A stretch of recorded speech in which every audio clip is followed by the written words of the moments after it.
So the reason we went to shorts was not to drive our numbers through the roof. We see those as a feeder to the main show. Dave Ramsey, personal finance expert, best-selling author. His show, The Ramsey Show, is the second biggest radio talk show in America with over 1 billion downloads. He also serves as the CEO for the company Ramsey Solutions. Dave Ramsey. Dave Ramsey. Dave Ramsey. Consistency is what causes success. Humility is not thinking less of yourself, it's thinking of yourself less. Secret to happiness is low expectations, right? So if you think this is going to be easy, you're going to be disappointed. What are the key elements to creating content that not only educates, but also actually gets people to take action? Welcome back to the Think Media Podcast. Sean Cannell here, your guide to building a profitable YouTube channel. And I'm so fired up for this conversation with Dave Ramsey. In this episode, he actually reveals some stuff that he's never talked about anywhere else before, including his tips for communication. How do you create content that changes lives and impacts people and goes viral online? How do you build a powerful brand? And coming from the OG himself, how do you build a brand in a business that is built to last? There are so many nuggets coming up. And also today's episode is brought to you by growwithvideolive.com. Dave Ramsey is our keynote speaker at our video marketing event this year happening in Vegas. But I'll tell you a little bit more about that later. Until then, let's dive into the content with Dave. So Dave, as a radio king and pioneer, when did you pivot and why did you start investing in video? And you didn't do TV. Yeah, well, we did. I did when Fox Business first started, I did 2 years. I was one of the first shows. I was the debut shows, and I didn't make it because I sucked at it. And, we've always had video because we used to sell like VHS tapes, back when the dinosaurs roamed the earth and that kind of stuff. And so we've always had video around, but my wheelhouse was talk radio. That's where the whole a lot of people's first time people found us was on talk radio for a lot of people. And so their initial contact was talk radio back in the day. And talk radio was hot, back in the 90s and even up into the 2000s. It was a big deal. Everybody was on talk radio. Everything was going on. So we're still there. I mean, we're still major in it. But we've always been format agnostic. I don't really care. How can we get this block of information to help someone into their lives? How is the consumer consuming something? And so I avoided TikTok just because I hate it. But now we're a huge thing on TikTok because we thought, okay, we got to put something positive in there. If you hate it, you ought to do something about it instead of just standing on the sideline bitching. And so we're going to pour our stuff in there like crazy, and some of it's blown up. It's become a big hit, and especially as they've gone to a little bit longer format in some of their stuff.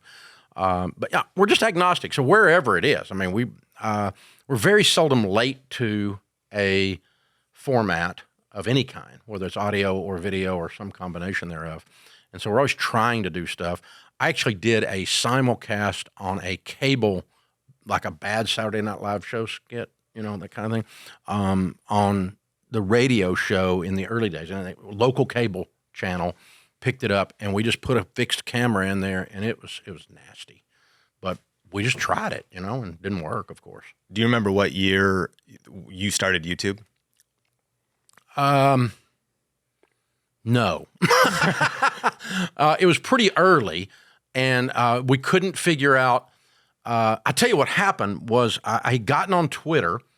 I was a little bit late to Twitter, but I loved Twitter in the early days because I could fight with people, and it wasn't just trolls. Now it's just trolls and sewage. But I loved it in the early days because it was an actual interaction. It was sparring and fun, and sometimes you could just tweet back and like I missed the part where I was taking a poll about your opinion. You could have fun with people, mess with them, and a guy, what is that kid's name? Shay Tards. Shay. Yeah. Shay Carl came on the show to do his debt-free scream, and I had no idea who he was. Wow. And he was blowing up on Twitter and on YouTube. Yes. Big time. So whatever year that was, that's like early 2000s. Yeah, he was one of the biggest vlog. And so Shay, what happened was we mentioned him And then my Twitter, I get like 10,000 subscribers in 40 minutes or something. I'm like, who is this guy? What is this guy? And then I called him, and he's like, yeah, I'm making like $1 million a year. YouTube's paying me because we've got such viewers. And I'm like, you get paid by YouTube? Yeah. I got a YouTuber making $1 million. I'm in. I'm in. Let's figure out how to do this. And so we signed up, and we put a camera out, and we started doing the whole radio show, all 3 hours, which is 38 minutes of content and mostly commercials on YouTube. And at the commercial breaks, we would have George Cannell, who's now a personality. He would do interviews with, we have the public sitting outside we're on the glass with the studio. So the public's sitting out there. We do interviews with them. We do some VOs. We drop in some video stuff just to fill up all that commercial time. And then later on, we figured out how to build an algorithm to strip all that stuff out and just put it more pure to YouTube, where it's almost no commercials, which is the only way it works, obviously. The other thing was it didn't do very well because it was all commercials. So in your experience, because now today, I looked it up in the last 30 days, you're approaching 100 million views in a month just between the Clips channel, the main show, but then all the personalities have shows, so I didn't go that deep to add it all up. But the impact on YouTube is amazing.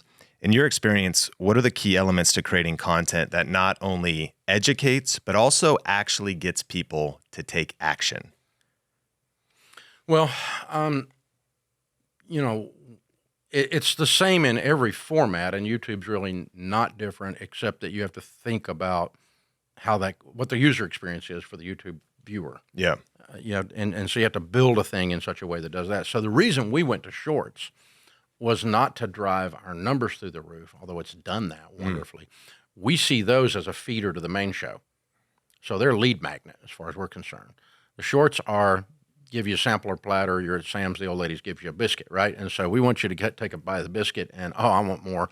You come in and watch the long form show, because I can't really, in the world that we are, the world of transformation, life transformation, I can't really do that in a minute and a half. And a short doesn't work if it's much more than a minute and a half. And so, or that's what my guys tell me. You know more about that than I do. But they want, they just edit the crap out of whatever we do and turn it into a short, is what mouse do. They sawdust it. And so our goal is to, the same thing we did in talk radio. In the old days in talk radio, we would say, okay, if you did a really good job going into the break and you hold a caller through a commercial break, you want to visualize a 34-year-old mom just coming home from the grocery store. Her ice cream is in the bags in the back seat, and she's sitting in her driveway with the car running and the ice cream melting because she has to know the other side of the break what happens with that woman that's on the phone with Dave. It's compelling. And so what is that? Well, it's storytelling, it's humor, it's visceral, it's very real. It's the same reason back in the 50s and 60s there was a column even up into the 70s called Dear Abby. People would write into the newspaper and ask Abby's opinion about a relationship thing. And so there's this voyeuristic thing. I'm looking in on someone else's life thinking, well, I'm not that dumb. That person's really dumb. But I want to know how it turns out. And so, because I'll learn something in the process. So we can deliver the principles through story, humor, visceral interactions, emotional interactions, because they stick, and then they help me change my life myself. I can go home and talk to my wife. My wife can come home and talk to me and go, I heard this thing, and, we really ought to do that. We ought to look at that. We ought to think about living a better life and transform. So that's our goal, is to get them there. So everything we do swirls around that. It starts at the top of a funnel with all kinds of lead magnets, apps, everything else, certainly the shorts, those kinds of things. And even that's how we use social media. It's just to drive down into the main show, because in the long form, we can give you the information and the inspiration that a certain percentage of people listening or watching will actually act on. Yeah, and you've transformed so many lives, and you have these distinctions, like it's visceral, it's storytelling, there's a hook that keeps people going. Did you just learn that from repetition, or have you also been actively studying maybe early on? What has been your transformation into understanding those distinctions? A lot of reps, or also intentional study? Both. The reps, when you do something wrong, they yell at you, so you hear about it. And if enough of them abandon you, then you're way off track. But I came out of the financial world, and we figured out in the financial world, the distinction, the brand differentiator for Ramsey is that we figured out personal finance is 80% behavior. It's only 20% head knowledge. And so that means that the vast majority of the financial world is telling you what to do, what to do, what to do, what to do. So your mother's 401k meeting will give you a migraine and make you want to commit suicide. I mean, it's awful. It's boring as crud, and yet you know you need it, right? But so why be boring? Money's fun if you got some, you know.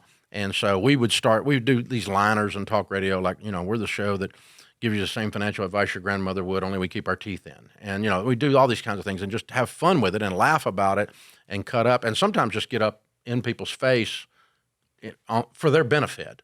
We never have attacked people just for, or virtually never, just for the entertainment value. We're not shock jocks. That's not what we do. We're trying to help people, but some of the stuff people do is just shocking. Yeah. What year did you start creating content? And I'm talking tapes, or what were the formats? We started the radio show in '92 on oddly enough, a bankrupt radio station who paid us nothing because that's what they could afford. We were doing it for fun. Wow. And it was really bad. It was nasty. I mean, because I've got a Southern accent now, but it was like country fried, like WWTN, we're talking Nashville. You know, it was like hee-haw. Yeah. And it was fun. You don't even know what hee-haw is. But it was country. Anyway, so we started that, and I had just self-published my first book, and I was carrying around the trunk of my car. What was the title? Financial Peace. Okay. And later we sold it to a publisher, and it became our first #1 New York Times bestseller. It's done about 3.5 million copies now, but it started in '92. And I didn't open an office until '94. I was doing it in my living room on a card table, and I was doing financial counseling, a few speaking gigs, and I would take some of the speaking gigs, or I would just get in front of a microphone on the off time on radio and do a 30-minute talk and put it on a cassette tape. And we were selling the cassette tapes. Later on, I scraped together a few $1,000s, and we did this video shoot of this seminar with 8 people in the audience, trying to make it look like it was a bunch of people. And it was really lame, and I sold a bunch of them. The content was good, but the delivery, it's horrible. As you guys know, people that do this, you watch yourself back. Yeah. Oh, God, even today I watch myself. I'll watch this back, and I'll go, oh, man. But so tape is a brutal coach. Yeah. And just think, man, 35 years of tape. That's lashes on my back watching that stuff. It's just horrible. And I've gotten better, but I still see stuff. I'm like, oh, don't do that. But, you know, do better every time. Today you have all this momentum. We're here. There's like Building B. There's your own event center, this whole property. Our Uber driver over was talking about a shopping mall, though, before, and not a lot of natural light and all kinds of different stages in the journey. Ultimately, what was the hustle at the start? How, like, now you have all this momentum and the business is going, but 1992 or those early years, what kind of work did it take to get kind of lift off in the early days? What was your work day like? That was the hardest ever. I wouldn't wish that on anybody. I'd wish the result on everybody, but I mean, my kids were little. My wife said she was a single mom. And because I was, you know, when we opened the office in '94, that was when it was the worst, because I was teaching. We have a class called Financial Peace University that's been taught now. About 10 million people have been through it in about 50,000 churches. And I was teaching it live in a Holiday Inn ballroom across the street from the office. And they wanted us, in order to give us a deal, we started teaching it on Monday nights. And then it grew on Tuesday night, and then Thursday night, and then Wednesday night, and then Friday night, and then 2 on Saturday. So we were doing 7 of those a week, 2 on Saturday with a matinee, and live with an overhead projector, right, and a bad suit, and a little microphone tied to a boombox, and it was like 300 people in there, and but it was a 26-week class to go through. It was crazy. Wow. $560, a long time, and we filled all of that up. But the stupid Holiday Inn wanted us to tear down the room every night because they wanted to have the JCs or the Kiwanis Club in there during the day for their lunch or whatever. So they gave me a good deal, but we did all the labor. And so I'd come in at 8 o'clock in the morning. I would do the show. The show is from 1 to 4 Central Time, and I would drive 45 minutes to Opryland Hotel, which was where the studios were of the radio station. I would do a 3-hour show, get off at 4 o'clock, come back, go over, set the Holiday Inn room up, snapping the thing around putting the screen up, the whole thing, setting up the chairs, come back over, take a shower, go over, teach the class from 6 to 7, do a small group discussion from 7 to 9, and end up staying and helping some poor single mom that was scared to death, end up 11 o'clock at night, go home, get up the next morning, rinse and repeat, Groundhog Day. And so that went on for about, I guess, almost 2 years. Wow. And speaking occasionally, I would be heading out of town somewhere doing media. We launched the book. I did a 26-city book tour in the middle of all that. That was crazy. Nobody does that now. Yeah. With Financial Peace, the book. But back then there were morning shows. There was everything in the world. So anyway, it was crazy for probably 3 years. And then we put that class on video, and it changed everything. It scaled immediately because we were full. We were logistical bottleneck.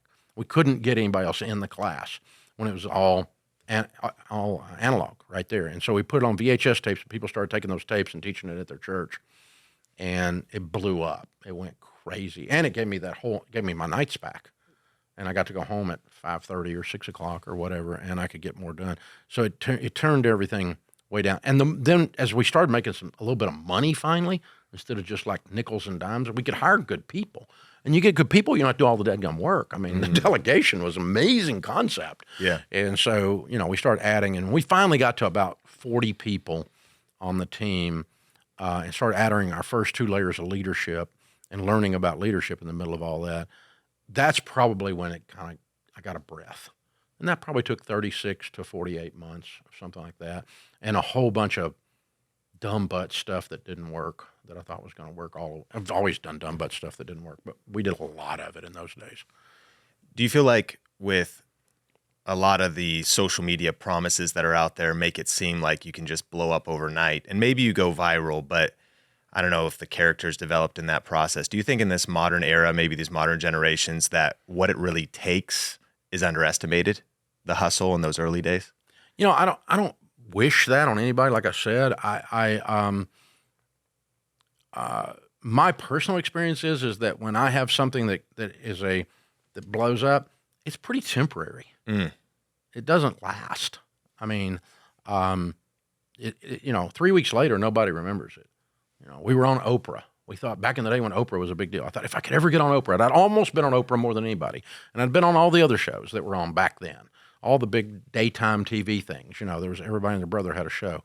And I thought if we could just get on Oprah, then it'll all be easy, and that'll be it. And I can just coast. No, we were on Oprah and it was like, we sold, 500,000 books or something. It was nice, but it didn't 4 weeks later, we still had to make payroll. 4 weeks later, we had a new young married couple that were fighting about their car payment, and they didn't care if I was on Oprah. They just needed help. And so I kept waiting on someone to discover me and make it easy. I'm still waiting. Still waiting. It ain't easy. That's amazing. So it's always come back to then, would you say, better than those seasons of sacrifice? You have a quote, live today like no one else. What's the quote? Yeah, live like no one else so that later you can live and give like no one else. So sometimes there's a season of sacrifice, but would you encourage more than how intense those 2 years are, that there's something about being slow and steady and balanced? What's your thought? There's this big debate between hustle culture and balance, but if you're speaking to leaders and entrepreneurs, how do you wrestle that tension of season of sacrifice versus, the hustle? Well, the hustle needs to subside. If it is like my early days there, that's not sustainable. I wouldn't be married. My kids would all be in drug rehab or whatever, all that. I mean, I would have lost everything if I had stayed with that schedule. But for a period of time, my wife grew up on a farm, so she believed in hard work. So she's, go do it for a period of time. But we're not going to do this forever, okay? So we're going to give it a defined thing. So the idea, this concept of balance, I speak to entrepreneurs and leaders all the time. This concept of balance is mythology. You don't want to be out of balance in one area of your life over an extended amount of time. But you know, when you go out on a date with your wife and you're sitting looking across, you better not looking across. You better not be in balance. You better be 100%. When you know, when you're coaching your kids' ball team, you shouldn't be balanced. You ought to be 100% coaching dad and mom, right? And you know, be where you is. You know, 100%. That's not balance. And so don't be balanced. You know, when my son just finished does these triathlon things, and you know, he's not balanced. He's up in the freaking 4 o'clock in the morning running way too many miles, all this stuff, right? And but when he finishes that, you know, he's there. And if the baby's sick, he's home. He doesn't do his run. So because you need to be 100% dad when you're 100% dad.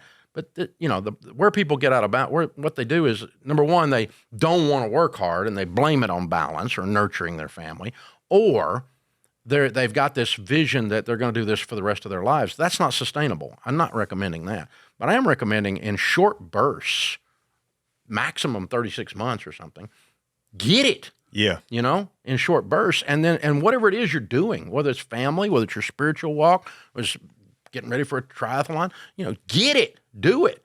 You know, you can't half-ass do stuff and expect it to turn out. It doesn't turn out. You got to get it. Yeah. And so that's you know, you don't want to be balanced in any given moment, but over the scope of time, when you look across the pockets of time spent with wife, time spent with kid, time spent in my Bible, time spent working out. Yeah, there's a balance over time, but this idea that we can, you know, I can work 4 hours a day and you're not going to succeed. Strong. So you're known for creating all these powerful books, all this powerful content. And if you gave us the privilege on this podcast and everybody listening to this to sit at the table where you're maybe coaching your personalities and you're talking about maybe giving some feedback, some locker room talk, what do you teach your Ramsey personalities when it comes to communication? You better be funny often. You better be a storyteller. The best communicators in the world can tell a story. And video is a great format for storytelling. You can create story arc like nobody's business. That's 1 and 2. Number 3 is you're not the hero. Donald Miller talks about this in his book, and he's a genius at unpacking this. But you know, make the customer the hero of their story. You show them how to be the hero. If you're the hero, the first time you burp, they're gone. First time it's difficult download, the first time you roll your eyes at something political that they didn't like, you're gone. So, but if they're the hero, they'll forgive your foibles and they'll lean in and do uncomfortable things for themselves, but they're not going to do it because they love you. That's the irony. The 4th thing is don't engage in the world that you and I are in unless you have something that you have to say. You cannot not say it, a double negative, but you cannot not say it. It has to be said. So after I went broke and lost everything, I had to show people the power financially of getting out of debt and being on a budget and having a game plan and having some savings, what that does for your marriage, what that does for your legacy, how you can build wealth. It can be done. I got the cure for freaking cancer and I survived cancer. I cannot not say it. There has to be that thing. But if you're just think, I'm going to be, I'm the next dancing poodle on YouTube, you're a failure before you started. You know, write a book about you. I don't want a book about you. I want a book about me and you showing me how to be a better me. And if that's a comedian and it's just funny and I'm getting a good belly laugh, I got great friends that are comedians. They're some of the smartest people on the planet. But that's okay. Entertainment is fine. I'm not against entertainment. That's my point. But at least understand that even when you're entertaining, you're not the hero. Make the audience member the hero. When you're writing, when you're blogging, when you're cutting a quick thing for freaking Instagram or whatever. Why is it you're doing this? If the reason people have influence, and we call them influencers, is because they somehow are making the other person the hero. And Donald Miller's he's got that dialed in. So make them the hero, be funny, tell stories. have a passion about what it is, the piece of content you're putting out, that it really matters to you. You go back to Shay Carl way back in the day. I mean, he has a passion for family and family values, and he did then. And it was really an unusual back then YouTube show. I don't know how unusual it'd be today, but back then it was like all that we were, it was cats chasing lasers, right? And he's doing this whole thing on his family, and they call it Shaytards, and because they wore leotards, not because of other things. And but it inspired people to have a good family, to have a good marriage, and to raise fun kids. And they did funny, goofy things as a family. And it's like, wow, it was like a modern version of Leave It to Beaver, but he couldn't stay away from it, and it was the secret sauce for his success. So those are some technical communication things you'd look for in the personalities. What about character traits? What kind of character traits do you look for? And this, of course, is transferable to the listener, or maybe what would keep somebody from being a Ramsey personality? That might be a red flag. Well, I mean, we're playing long ball. So we're not trying to get we don't need one-hit wonders. They're of no value, again, because once you're on Oprah, nobody cares 4 weeks later. Once you've done the Today Show, nobody cares 28 minutes later. They really don't. I mean, we do a Fox and Friends, like I do it, I don't know, several times a month. One of us does around here. And we get a spike for 20 minutes, and it's over.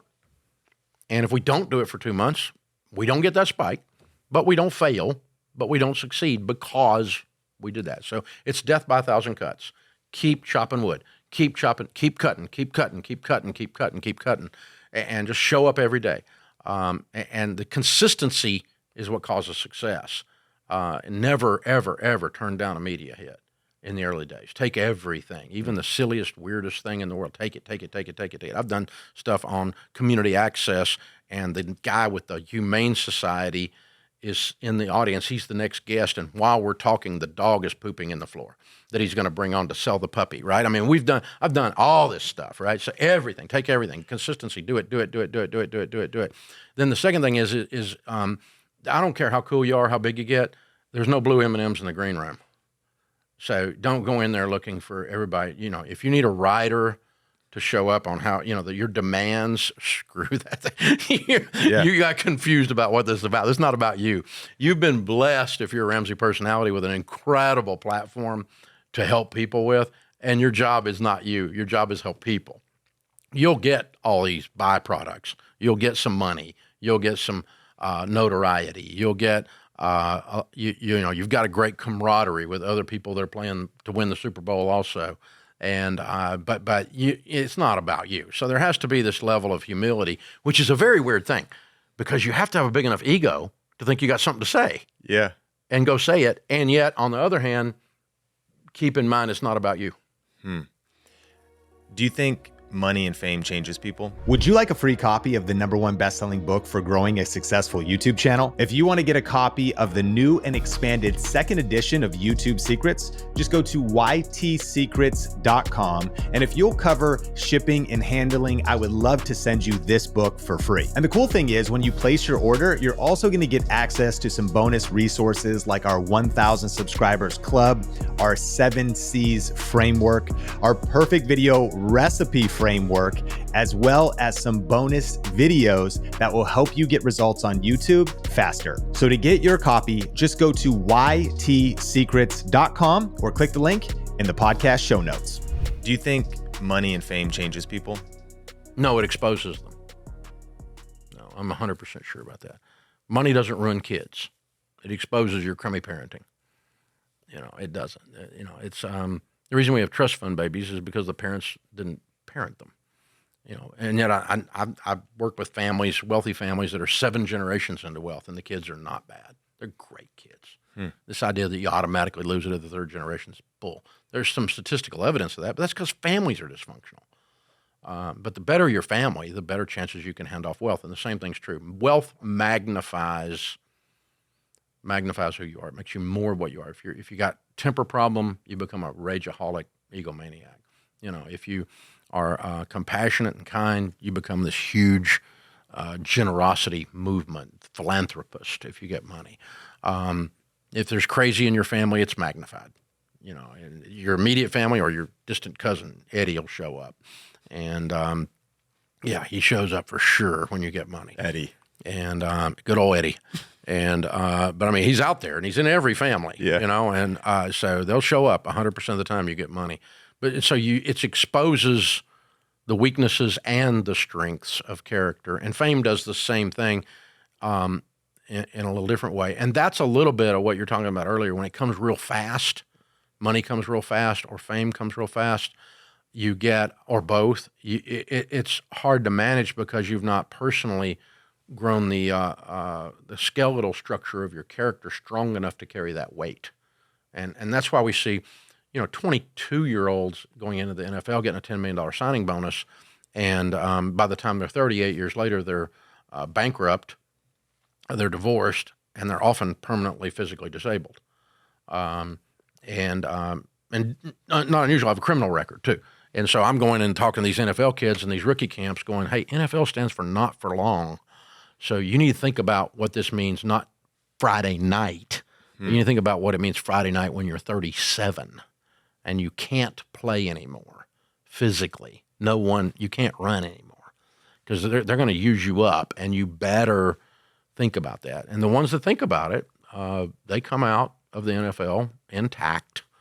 And I've got several former players that are friends, MLBs and NFLs, and they, but again, they entered into it with a different idea. So it's not necessarily age or immaturity. You can be 22 and have your crap together. It's possible. But you need to be wary of it at all times. So if you get a sudden rush of money, that should scare you, not have we hit the lotto moment. And so is this a conversation that you've ever had to have with leaders? Have you someone on your team, maybe a conversation you've had to have with the man in the mirror, like, hey, you need to maybe stay humble, or if success is coming fast?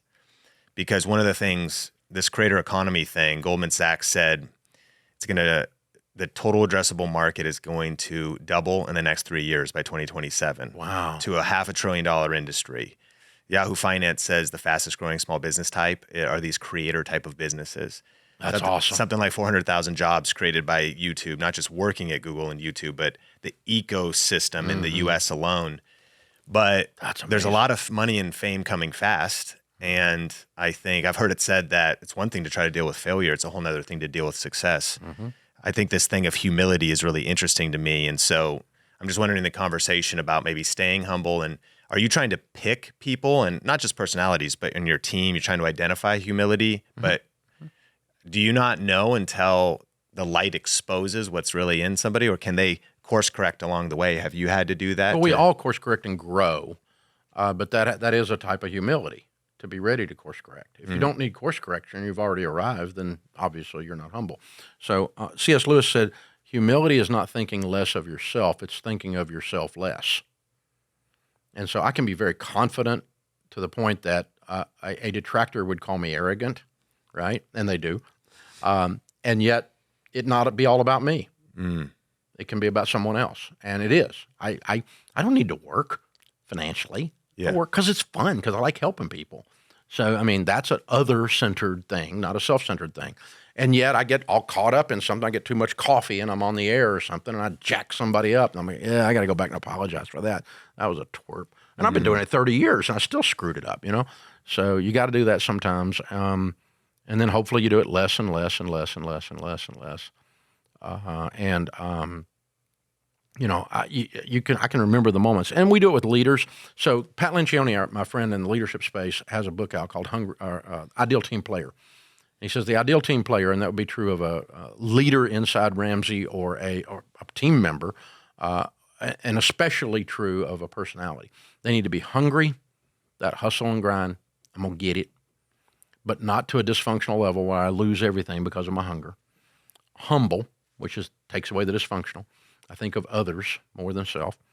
And hungry, humble, and smart. And smart is more about people smart and relational smart than it is just pure intellect.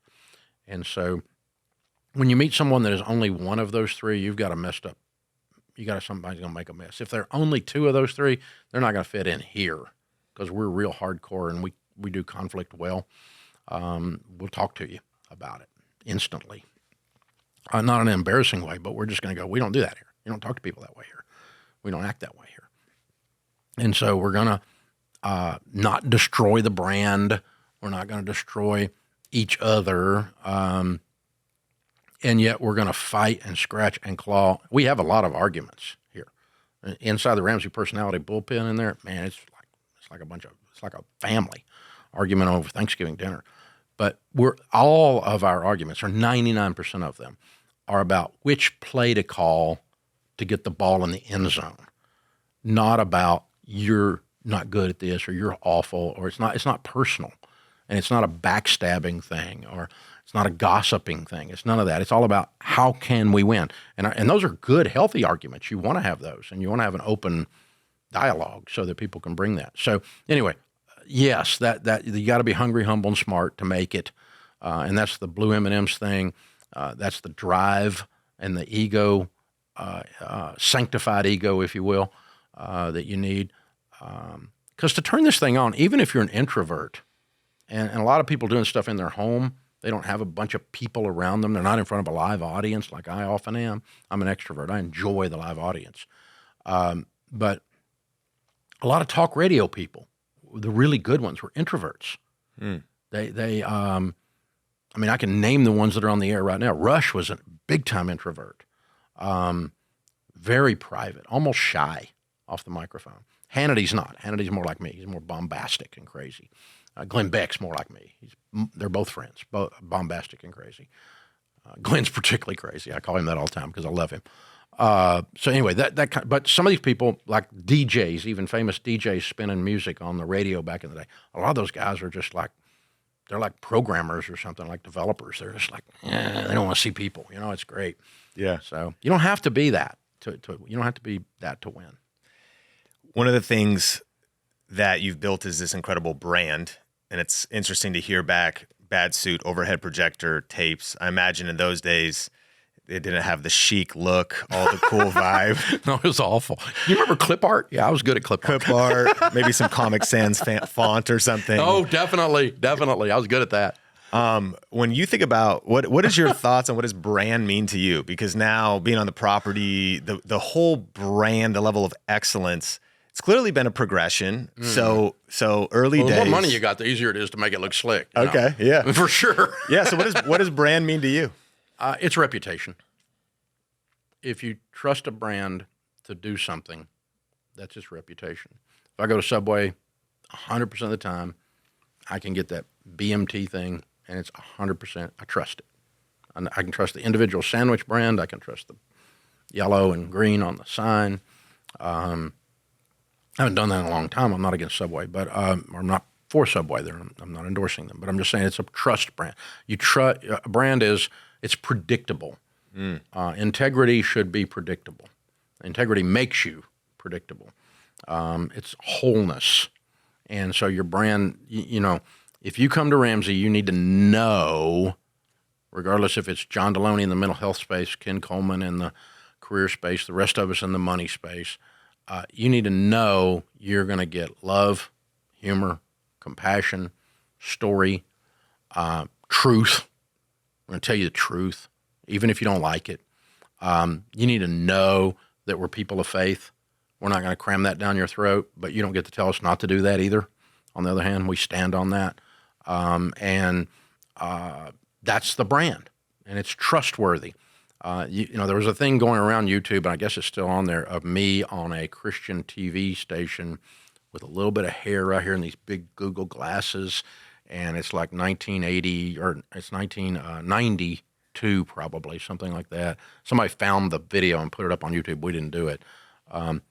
It's real Southern and real soft, and Dave's real easygoing, and it's exactly the same joke even. I even told the same joke I still use, much less the same advice. And the riff of the advice is exactly the same. I became friends with Zig Ziglar before he passed away, and he was an icon in the motivational speaking world. And to get to meet him even was a big deal, and then to actually become friends with him.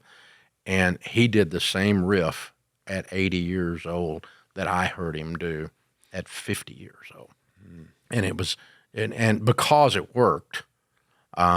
But it also, and it wasn't because he wasn't smart enough to change. It's because he's smart enough to know this is truth. This is helping people, and I'm not going to change it.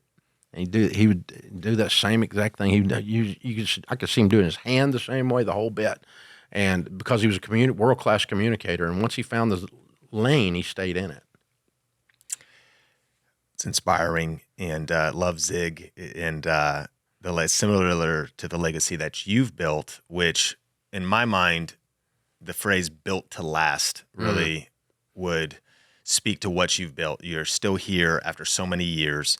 Now, you're speaking at our event in Las Vegas, Grow with Video I'm Live. excited about that. Thanks for having me. Oh, I'm so fired up. Do you want to learn how to start and grow a successful YouTube channel? Are you interested in learning the best strategies for getting leads and clients using YouTube, social media, and online video? If you'd say yes, then you're going to love growwithvideolive.com.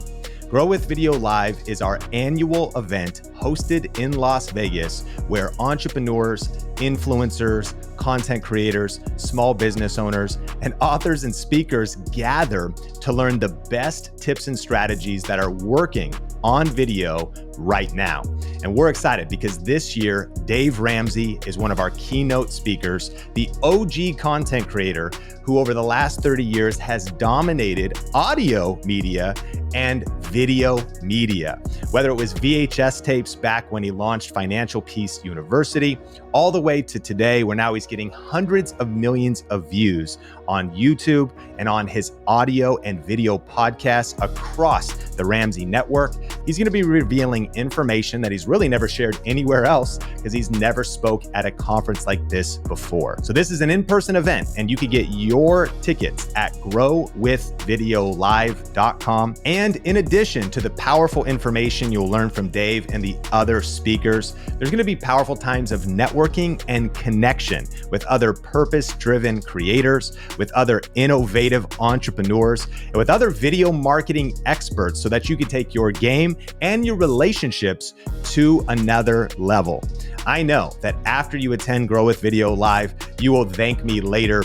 So go to growwithvideolive.com to see all of the details and to get your ticket today to join myself, Dave Ramsey, and the Think Media team in Las Vegas, April 24th through the 26th for growwithvideolive.com. This is probably one of the things that I'm most excited about is just, even if I think about this power, this idea of like impartation, like this idea that sometimes there's certain things that are taught, but there's certain things that are caught. And the legacy that you've built, this theme built to last, what do you think it's been for you that you're still here? Why I'm sure you could think about peers, other people that started on the radio, people that came and went, and you speak to entrepreneurs all the time. What are maybe the common things that cause people to get derailed, sidelined, or maybe stop short of building something great? I'm not imparting this on myself, but I'm just saying when I see people who have had long careers versus splash in the pan, it generally has to do with character. Like, you mentioned some of these NFL guys, and I'm in Nashville, so a lot of the old country music stars are around here, and the young country music stars are around here, but I know the old ones because I'm old. So they're my friends. And the ones that like the Oak Ridge Boys, they're freaking 78 years old and they're still cranking, Joe just retired this year because he's got his health problems. So their tour just ended. But I mean, they're almost 80 years old. How do they keep doing that over and over and over and over again? And people keep wanting them and paying them. Well, A, they're consistent. B, they didn't self-sabotage with lack of character. So lack of character can ruin your marriage. Obviously, drugs and alcohol, people get in that stuff. The behind-the-scenes stuff will take you down. It's not the spotlight that'll take you down. And there's so many distractions, and it's hard to keep your focus to go forward. And so I think it wasn't like strong character. I was scared to screw up, to be one of those. Because I had friends that, they had like 6 affairs or whatever. And the distraction of all that stuff and then the media piece that goes with it, took them down. because they did all this stupid butt stuff. Now, I've had a lot of negative media, but it wasn't because I did something like that. It's just because somebody didn't like the stuff, that we opened back too soon after COVID or whatever, and trying to kill our employees, all that bull crap. So, but and that's true of our personalities. If one of them gets in a situation where they're misbehaving, they can't stay because they'll destroy the rest of the brand, and because they can't finish. The second thing I think causes people not to finish is their secret to happiness is low expectations, right? So if you think this is going to be easy, you're going to be disappointed. If you think one video going viral is going to be it, and then you're done, you can kick back and just click checks, you're going to be disappointed. If you think this is not going to be hard, you're going to be disappointed. If you think you're the exception to all that, you're going to be disappointed. It takes twice as long, costs twice as much, and you think you're the exception. Those are the 3 rules of business, right? You're not. And so, this is a marathon. It's 26 freaking miles. You better start the race with that instead of going, I'm going to run a mile, and then I'm going to be successful for the rest of my life. No, you're not.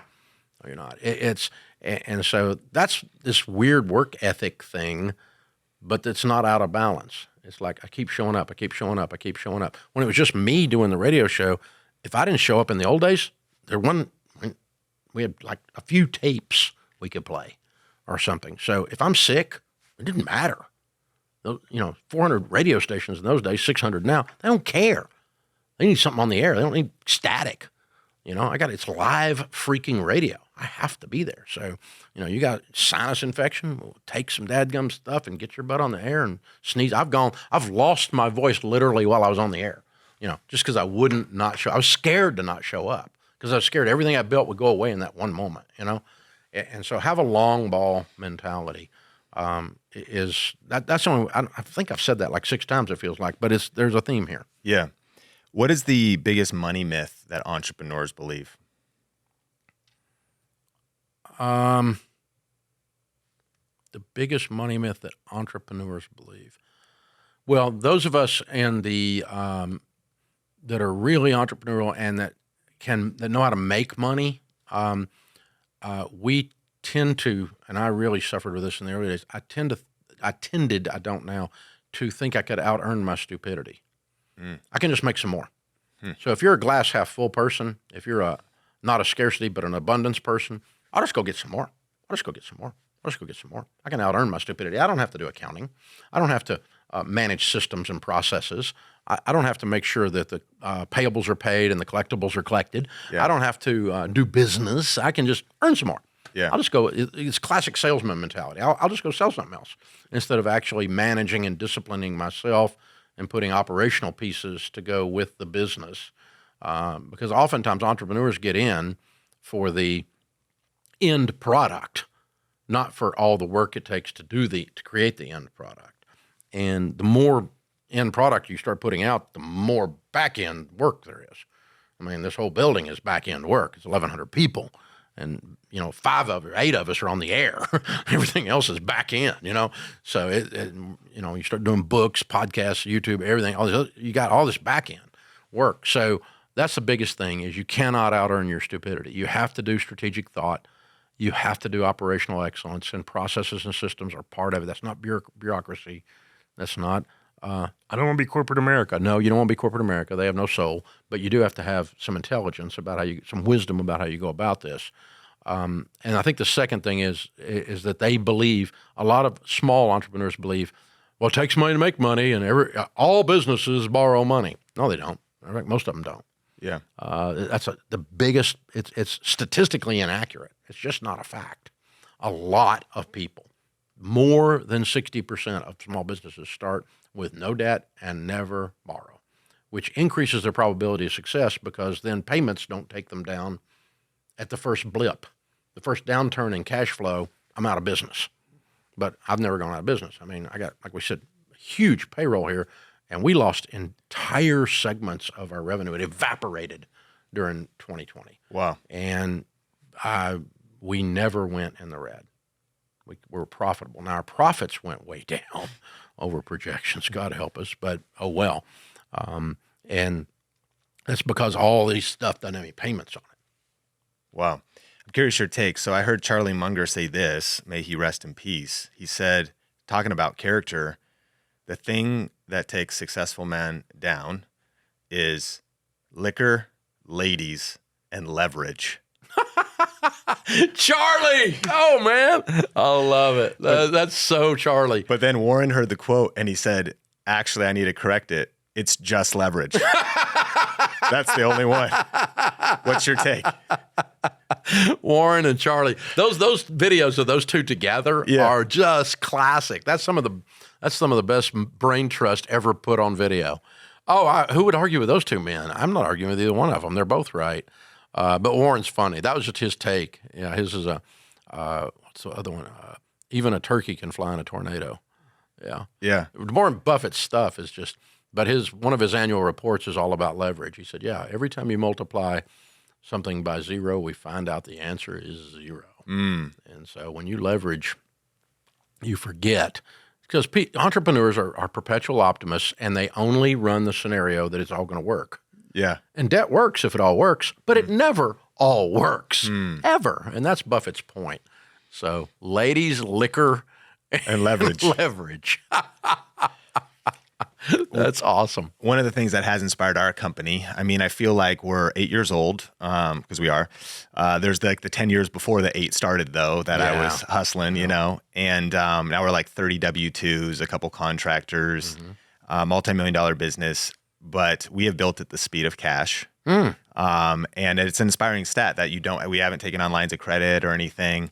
But sometimes you feel that temptation because people are saying, oh, scale faster, or, you know, you could. And I'm curious, like, specifically for content creators and entrepreneurs that start having some success, one of the things that comes with that is lifestyle creep. And just this idea, how do you encourage, once that's happening, to just stay grounded, stay focused, and even what has been your approach to lifestyle creep in your own life? Clearly, you've been at many levels where it's been a kind of percentage. You like your car, even if you're doing really well, should still be what? What percent of how much you earn? All of your vehicles. All of your vehicles. Less than 50% of your annual income. Yeah. These principles, do you think these help guide entrepreneurs that may be tempted to start letting their lifestyle creep bigger than, even if they're very successful? Well, what we suggest is, and I discovered this sitting with a young NFL guy, same thing, same space, because he had just signed a $10 million deal. And he's like, I don't need $10 million. I'm like, yeah, you're right, you don't. What do you need? And he goes, and next year I'm not going to get that. That was a signing bonus. I mean, it's just going to, the next year it's going to be like $1 million, you know, or whatever. Oh, darn. But yeah.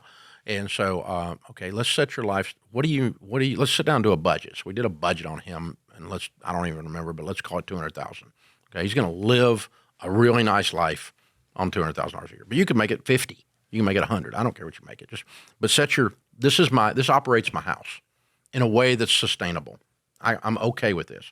It's not living on beans and rice. It's not never going out to eat. Those are things you do when you're getting out of debt. But this operates my house. 100, 120 is $10,000 a month. Okay, whatever. So then everything over that, apply a percentage to it. And Sharon and I started doing that immediately after I met with this guy. I dreamed it up sitting with him. And we just take a percentage of everything above our basic operations and say, okay, how's that work out? Well, 40% is going to go to the government. So right before I walked down here, I opened my royalty check from the publisher, okay? I know where that check's going already. I don't have to go, oh, that's cool. No, it's already spent. It's going to go to percentages. 40% is going to go to the government. I'm an evangelical Christian, so I tithe. I give 10%. So 50% is gone before I start, okay? And then, so what am I going to do with the other 50%? I'm going to give some more, assign a percentage to that.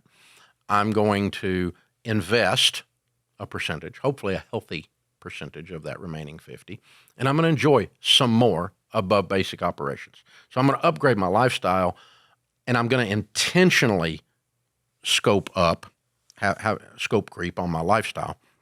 I'm going to intentionally scale up, but I'll intentionally scale down if that royalty check doesn't come, back down to whatever. And so in this guy's case, I'll use his percentages because I didn't tell you who he was. He said 5% more for lifestyle. It's 5% of 10 million. That's a lot. You're okay. Yeah. $500,000. So you can go buy a car, right? Yeah. And a nice car. And and 35% into investing. That's 40 of the 50, and another 10 for giving, in addition to his 10% to his church. And so he's generous with 10%, additionally generous with 20% total in the budget, pays his taxes, invests 35% of all his overage, which creates a sustainable situation, create a perpetual motion machine here called a golden goose laying eggs principle in your investments. And he's going to enjoy some of it. And then I don't feel guilty with that. He doesn't feel guilty with that 5%. You can assign that and go, I can go buy that. And if my broke brother-in-law who votes wrong doesn't understand that I bought that and he's jealous, so what? I can deal with it. That's his problem. I know that I'm being wise when I take Sharon on this cruise, when I purchase a second home, when I buy a boat, whatever it is. But it's all in that lifestyle. It's a sign. Meanwhile, I'm investing. Meanwhile, I'm being generous more than I'm spending on myself, but I'm also enjoying the fruits of my labor. I love that framework. And I have one final question, but I do want to link to any resources. I loved your book, EntreLeadership, and the summit, and got to take our executive leaders there last year. But I know you're always publishing new resources, the personalities. So any just shout outs that we can share with our team that we'll put into the show notes. Oh, it's all RamseySolutions.com. It's all there in the store, and EntreLeadership is there too. If you want to learn more about that product line is all for small business operators. It's more processes, and it's a brand that's aimed directly at people running small business, because that's my second love is small business people. I love them. Well, grateful for it, and the impact you're making is incredible, and thank you for today. Thank you. You've said a lot, but looking back on your career, what is one piece of advice you'd give to content creators who aim to make a lasting impact in their niche? Yeah, play in such a way that you can keep playing. It's long ball. In your personal life, in your character. Liquor's lady leverage, right? That's good. That's, play in such a way that you can keep playing. Figure out what it is that's going to take you out, and stay away from the things that are going to take you out. Because if, and find some way to be of service. If you're of service, your heart gets big and you can keep going. When it becomes very pointed back, it's just hard. It's not sustainable. It's not fun after a while. Eat enough lobster, it tastes like soap. It's good, but enough of it? Dave Ramsey, thank you so much. Thank you, brother.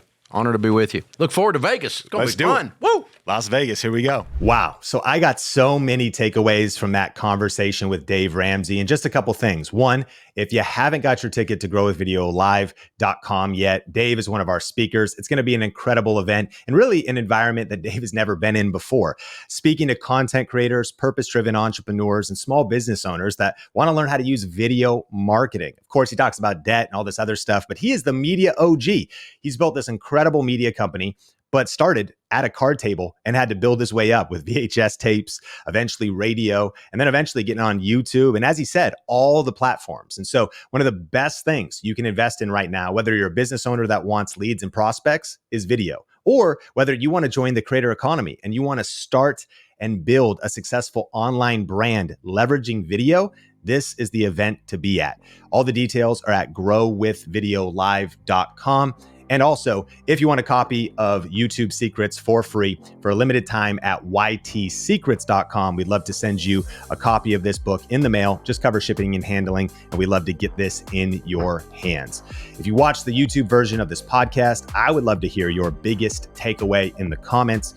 But if you're on audio or anywhere, it means the world to us here at Think Media if you share this, if you like it, if you rate it, if you leave a review, wherever you consume the Think Media podcast. Thanks again for being a part of this episode. My name is Sean Cannell, your guide to building a profitable YouTube channel, and I can't wait to connect with you in a future episode.